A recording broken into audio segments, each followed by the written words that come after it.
for checking out the KHG Stitch Library video tutorials. In this one, I'm going to walk you through brick stitch. Brick stitch is sometimes mistakenly called long and short stitch because when you're at the edge, you're initially starting with short stitches to begin the offset grid, and then the stitches elongate throughout the shape. But it's a lot easier to think of this as brick stitch because long and short is also the name of a silk shading technique where the stitches are not worked on a grid. They're much more subjective, painterly in manner, and a bit more free-flowing. So if you see that, just realize that they are two different stitches and that this one, brick stitch, is grid-based. I've stitched this first example here in 3 different colors so you can get a good idea from the beginning of the structure and how it's worked in horizontal rows even though your stitches are vertical. It really helps you keep track of things. You can always work this in different colors and even in a gradient. So you can get shading with this stitch, but you don't have to. I'm going to do the example today that we're working on together in a solid color and with this curved shape so that you can see the trickier bits in action. The first thing to know about working brick stitch fill, or really almost any fill stitch, is it can be really helpful to start in the middle of your shape. We're going to be starting on the outer edge of our curve. So I'm going to bring my needle all the way through, my thread all the way through. By starting in the middle, we're kind of breaking up this big space that our eye has to read. Each line we want to be parallel to one another. And so by breaking up this space, we're making it a little easier on ourselves. This is the trick I like to use in this stitch, or even in satin stitch all the time. I lay my thread down across the shape as straight as I can eyeball it. That looks pretty good to me. And this first stitch is going to be the length of 2 sections, okay? So I'm going to take my needle where I want the stitch to end and wiggle it around a little bit, and that leaves a nice little pinhole for me to slot my needle through. And now I have this beautiful, nice straight stitch without having to guess and take my thread in and out a bunch of times to get it right. Okay, so that is our first stitch, and it also acts as a great guide for us. You'll notice how I've divided this up into sections and drawn these lines all the way across. These give me another guide so I know that all my stitches for each of these rows is going to be an even length. Okay, so we're going to be working 2 lengths of stitches at a time to start with. My next stitch, you could come up to the right or the left of this center one. I'm going to come up on my right just because that is a habit, I guess. And now this stitch, I don't think I'm going to have to lay my thread out here as I did on the first one because I can use this as a guide since it's right next door. I'm going to exit right on that first line. And there we go. So now every other stitch in this setup row is going to be 2 lengths, and every other one will be the length of 1 section. So again, I'm going to lay this down to make sure it's as parallel as I can get it. Get my needle through there. Find that pinprick. Remember, these holes, if they get too big, if you kind of stretch your fabric, especially if it's linen, back and forth a bit, they will heal up. There we go. You can see my fingers on the back of the hoop just a little bit through it here. I take my thread from the back, I twist it, right up at the back of the hoop, and that helps me get that thread to lie nice and flat if you have one that's a bit twisted. So now I'm just going to keep alternating back and forth. I'm going to go ahead and finish this and meet you back here for the next part. One thing to take note of as you work on this part is if you have a shape with a curve in it, the only thing that's going to be different is you're just going to be starting out at different points as you work along that curve, unlike this shape with all right angles where you didn't have to worry about that at all. But as long as you have it drawn out, water-soluble pen, or whatever you prefer, you just have to follow the line. Okay, I've worked half of this initial setup, and I wanted to show you what happens here at the end of this curve for these two rows. My shorter row, that line meets up with the edge right about there, so that last stitch is pretty small, but my second row continues to meet the edge over here, so I've added in a couple even though they no longer are offset with that top row. I think that's something that's easier to see and understand than understand via what I'm saying. So take a good look as you're practicing, rewind to this part, and definitely just give yourself some practice time to get a handle on the convex or concave curves that you're filling with this stitch. What you can do once you've got this first half done is just come right back to the middle. You could tie off and rethread if you like. I'm just practicing here, so I'm just going to come back to the middle. I have my thread all the way over here to the side. You'll see it leaves a nice even structure on the back. Bring my needle all the way up, and my first stitch is going to be a shorter one because it's next to a longer one. I'm just going to keep going, alternating long and short across this side, just like I did for the other.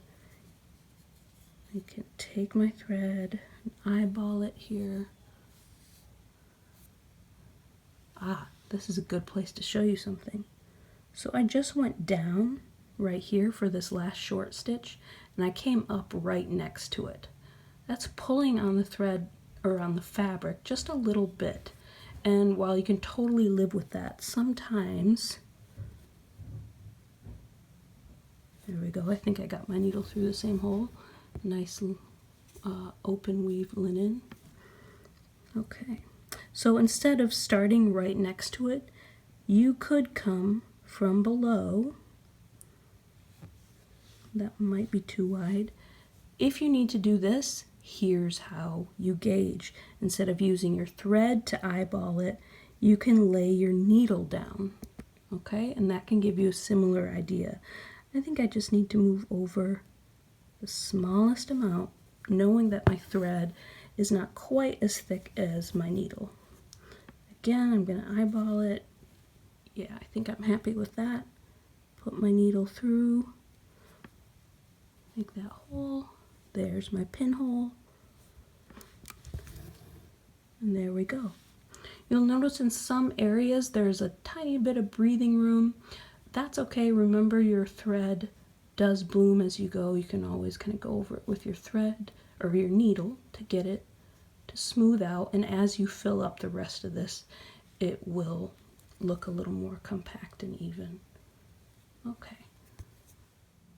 Okay, we finished the first setup row. I wanted to point out that this is a free-form embroidery stitch, but it is worked on a grid of our own making. It's not the kind of stitch you're going to be using in counted cross stitch. So, this is just regular linen. It's not Aida cloth. But you can still use the warp and weft threads of the fabric itself. If I turn it in the light, you can get a really good sense of where these are. And as long as you've stretched it fairly straight, you can use that as a guide as well. So when you come up in one hole, you can kind of see where that thread ends around where you want your stitch to end. So that's another thing just to keep an eye out for. I've drawn these lines through the shape, as you can do with almost any fill stitch where you're trying to keep things relatively parallel to each other. And this way you know that your offset stitches are still in alignment. I added a row just now because I want to show you what happens when you have more than just 3. In our initial example here, the first row in black and the last row in black are both half the length of the rows that meet in the middle, the peach and the ochre. The peach and the ochre are double the length so that they can intersect. If we turn it this way, you can kind of think of this as a brick wall. At the edge of the wall, everything has to line up. As it goes along, the offset pattern begins and you have things overlapping just a bit. So wherever one stitch ends, the next one is going to begin. So this black one right here ends, and then you have a peach one using that same hole, just like in backstitch. Instead of talking through that, let me show you. I know everyone learns a little bit differently, and oftentimes seeing is so much easier in embroidery than talking. I'm going to come up in the middle still. That just gives me one more guide to help me keep these straight. Poke my hole. That gives me a little guide to follow. There we go. So now I'm in the middle of the shape, both across and down. I'm going to fill up 2 stitches or 2 offset rows at a time. So this next stitch, I started here with the first. This one is going to meet up with the one on top of it. So we're continuing the offset design of the brick stitch. Okay, there we go. Back up to the next section. Here I don't really have to lay out my thread because I know I'm going to meet this stitch in the same hole, so it's already been determined. Okay, again here I can use that hole to start with. I know I'm gonna fill up 2 whole rows to get that offset design. Poke my needle through and down. Okay, so sometimes you'll see it seems like there's a little bit of breathing space with this stitch, but as it fills up, that's going to get easier to manage.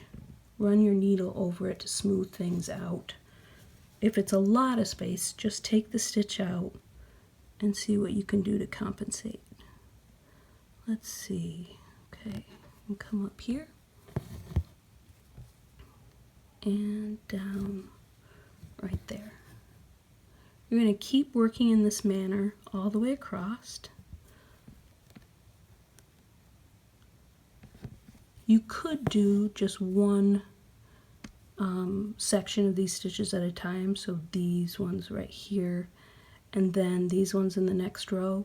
I like to do 2 at once because it helps me keep everything lined up and I don't have to go back and realize, oh, I was a little crooked on that one. Now I have to go back a whole row to adjust. This way you can see how 2 rows that intersect are going to line up in real time. And that is very helpful with brick stitch. Okay, hopefully this has given you a good idea of how this is looking as it fills up. I'm going to go ahead and finish this part and meet you back here to finish our shape. Here we are. I've completed the middle section of this shape using brick stitch.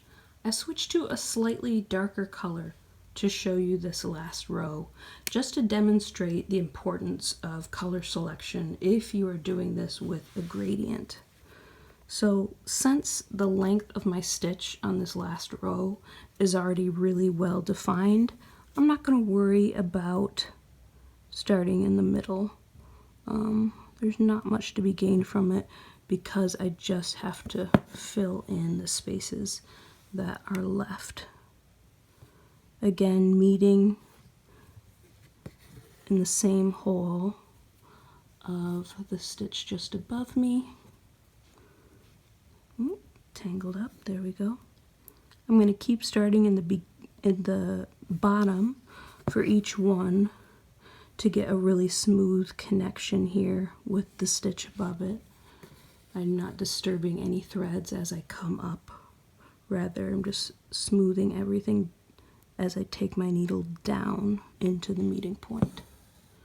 Okay, so if you were going to use a gradient, whether you're doing a more subjective long and short stitch or gridded shading with brick, how close your colors are becomes just as important as the architecture of your stitch.